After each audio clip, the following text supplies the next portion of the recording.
Welcome to Calming Harp, the sounds of David's Psalms. I'm glad you've joined us for this brief moment we share together. I will be playing some of the music that has been brought out of the Psalms. My name is Steve Rees. I play the harp, and over the last several years I've been bringing the sounds of David's Psalms into recordings.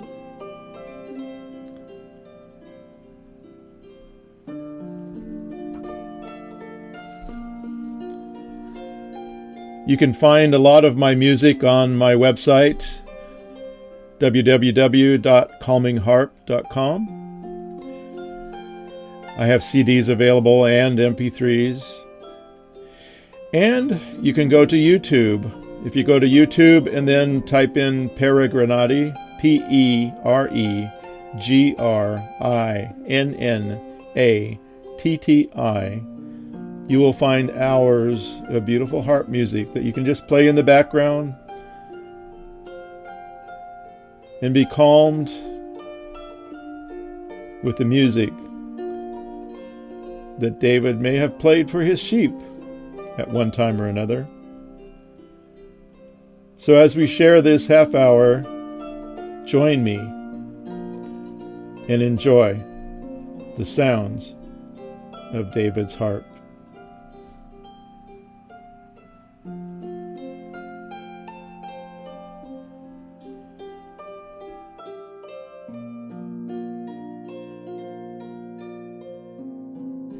Well, good morning. It is March 4th already. Amazing how fast time seems to be going. I can remember when I was a kid, couldn't get time to go fast enough, and now it's speeding by, and I don't know why it's so different now than it was then, but it sure is. I'm sure some of you can identify with me. Anyway, welcome to our number 110th episode. And I hope you all are enjoying each week that I have a little thought to present or something, and specifically the Psalms, reading out of the Psalms and bringing some of the music of the Psalms. I'm trying to get a recording studio set up here so that I can start recording some more. Eventually my plan is to actually do all 150 of the Psalms. It's going to take a while, for sure. I think I've transcribed about half of them, and I've recorded maybe a quarter of them. But that's what keeps you going, is having a project that's got more things to do than you probably ever have time to do it. So anyway, hang in there with me. As I say, stay tuned, yeah. Anyway, today I was going to go out of Psalm 27. Before I start, I wanted to, I promised my friend Charlie Wambalt, who lives down in Long Beach, Mississippi, on the Gulf there. I'm actually one of his board members, and he runs an organization. He actually established an organization and operates it that is called Fatherless and Widows. And if you go to his website, www.fatherless,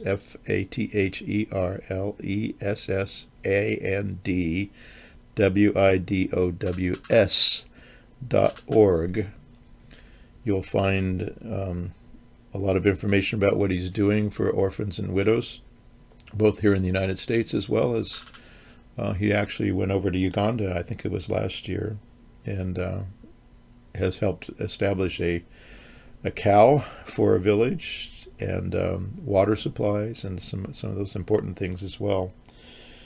And I promised him that I would mention him on this broadcast, so that if any of you would like to help support what he's doing, you've got the information. There's a button on that site that you can donate. And believe me, the organization could use some good substantial donations. What they're called to do and what they have resources to do it with are at times barely waving at each other from opposite ends. So if you wouldn't mind taking a look at that, I would sure appreciate it. And I know Charlie would too, and even more the widows and orphans that he is helping. He runs marathons and other things to help raise money for it. He actually has been part of the Boston Marathon. So what does that have to do with the Psalms? Well, in Scripture, I think Father Yeshua said one of the highest things that we can do is to not forget the orphans and the widows. I worked with Charlie over in Israel in the harvesting, and we spent much time together. He got really sick at one point, and I spent a lot of time with him in the hospital, and we've developed a very fast friendship since then. But Charlie took it to heart that we are not to forget the widows and orphans. And I think Yeshua said that one of the highest things that we can do is to take care of the widows and orphans. And even the Torah says that the tithes are supposed to be supporting widows and orphans. So just a friendly reminder. I don't want to belabor the point, but there we are. I've presented it. So anyway, today we're going to go work out of Psalm 27, the music of Psalm 27. I also wanted to preface some of my remarks. Shirley and I, this last week, went to see the movie Jesus Revolution. And I have to tell you, if you're going to go see it, like I told a friend of mine, you better take a box of Kleenex with you. It's an amazing presentation of the early 70s when all of a sudden exploding onto the public scene were vast crowds of young people who had been experimenting with drugs and trying to find God or purpose in life or whatever through the drug scene, began to turn to Yeshua or Jesus. And Pastor Chuck Smith was part at the center of that. He was in a dying church, and this young Lonnie Frisbee came and challenged him to open his doors to these kids that maybe smelled a little funny, hadn't taken baths in too long, and were barefoot, and the proper elders were abhorrent. They're staining the carpet, but Chuck was wise enough and listening to the Spirit enough to open his doors, and it wasn't long before vast crowds were gathering, and the Calvary Chapel movement came out of that. I think the last count was about 1,400 different churches that align with the Calvary Chapel understanding of the gospel. And right alongside that, I have a friend in England that runs a spa, and she's been using my harp music to play in the background while she ministers to people. And she sent me a note this past week of an older woman that came in so beat down and who she had ministered to before, but had not had any kind of breakthrough. And while she was ministering to her and the harp was playing, she just had a sense that she needed to tell this woman who was so beat down about the freeing power of God would be in her life. And as she decided whether or not she should talk to her, she said that she didn't want to be pushy. And all of a sudden the woman asked, "Could you tell me about God?" And so Katrina realized that this was her moment to step in. And she just presented a very simple gospel of a God who loved us so much, who was such a friend of ours that he came to our world and was seen by thousands of people so that it couldn't be denied that he came, and that he went through torture for us so that we wouldn't have to go there, and that he offers us to a time soon coming when he's going to be restoring the Garden of Eden, and he's going to be restoring our bodies. And the only thing that we have to do to be part of that is to acknowledge him as our king instead of the leaders of the world that we have today. And in that acknowledging and being faithful to him as our king, basically giving him our fealty, we have the promise that we will be part of that new restored kingdom, that new Garden of Eden with our new bodies. And then she asked the woman, wouldn't you like to have a friend like that who will never leave you? And the woman accepted that invitation. And it just reminded me, Katrina just had presented it in such a simple way. And I just am taken in. And when I saw the movie, that once again, the gospel was presented in such a simple way.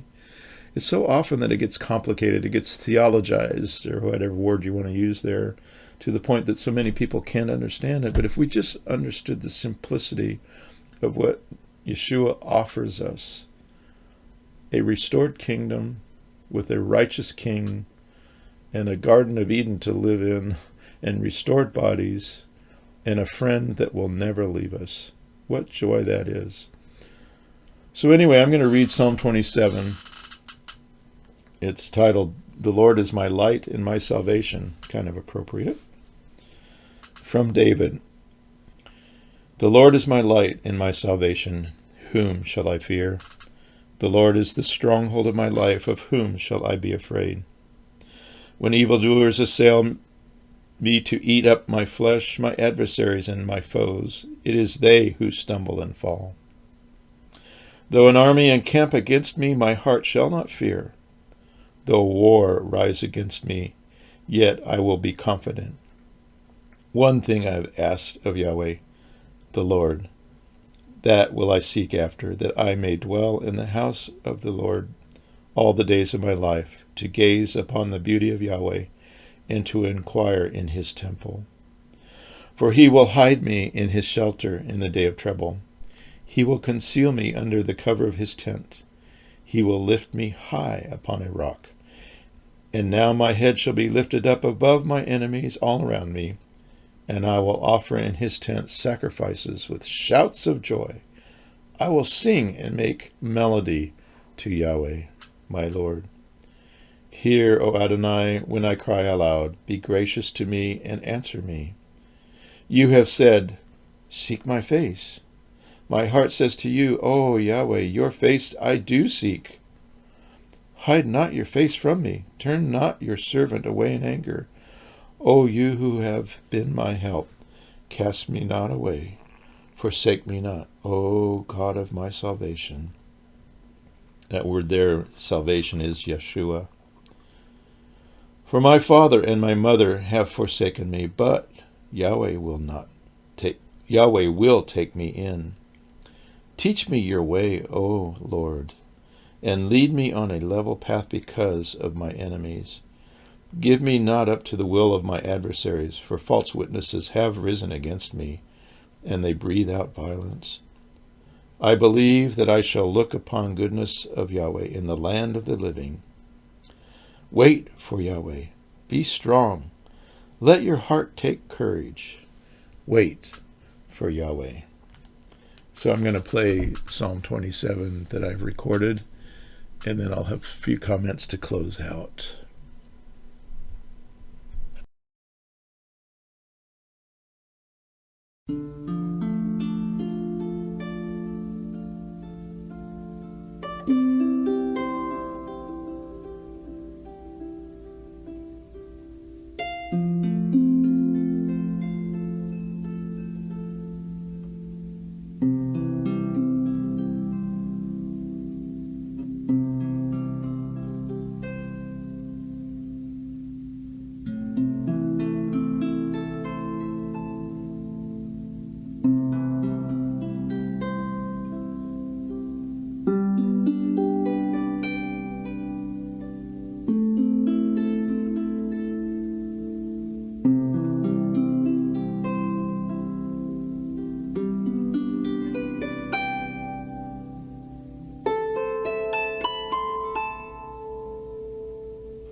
So that's Psalm 27. Interesting about this recording, it's one of my early ones, and it's actually just playing straight through, word to word to word from the psalm, with each word represented by a chord that comes from those notes that come out of the Hebrew text. So that's actually one of the early ones that I had done. And I just wanted to remind myself and you as well, I love this part here. Even if my mother and my father have forsaken me, our Adonai, Yahweh, Yeshua, will take us in. And that really goes along with what Katrina was telling that woman that she was ministering to, is He is the friend that will never leave us or forsake us. No matter what's happening, no matter, even in Isaiah 54, it says, even though a mother might forget her child, Yahweh says, I will never leave you or forsake you. I have engraved you on the palms of my hands. In other words, every time he raises his hand to do something or to signal something, he sees your name inscribed on that palm of his hand, so that he cannot possibly ever forget. That's how far he's willing to go to be everything we need and be for us everything. So I just hope that in a small way I can participate in helping remind each one of us, myself included, of how wonderfully faithful our Heavenly Father is. And I think we need to have that assurance as we go into these amazing times that we find ourselves in. Every time I put the news on, and it's way too often, I should say, I'm trying to be a son of Issachar and know my times, but I think sometimes I need to put down my phone and just say, Father, it's up to you. Because at the end of the day, He says He's ordered every single step of each one of us. He knows exactly what is coming on, and He wants to remind us that He has it fully in hand, and He will not let us go. He will not leave us or forsake us. So be blessed in your week. So I hope you've enjoyed our time together. Stay tuned, as I say. Little pun. I have many more songs to share with you. I have more to share about how this all comes together. And I pray that you will share and help people, especially those you see stressed, especially in these times that we're going through. Bring people to this calming and this peace and this rest that this beautiful music of the Psalms of David brings to each of our lives. Thank you for listening. Hope to see you next week. Many, many blessings to you all today.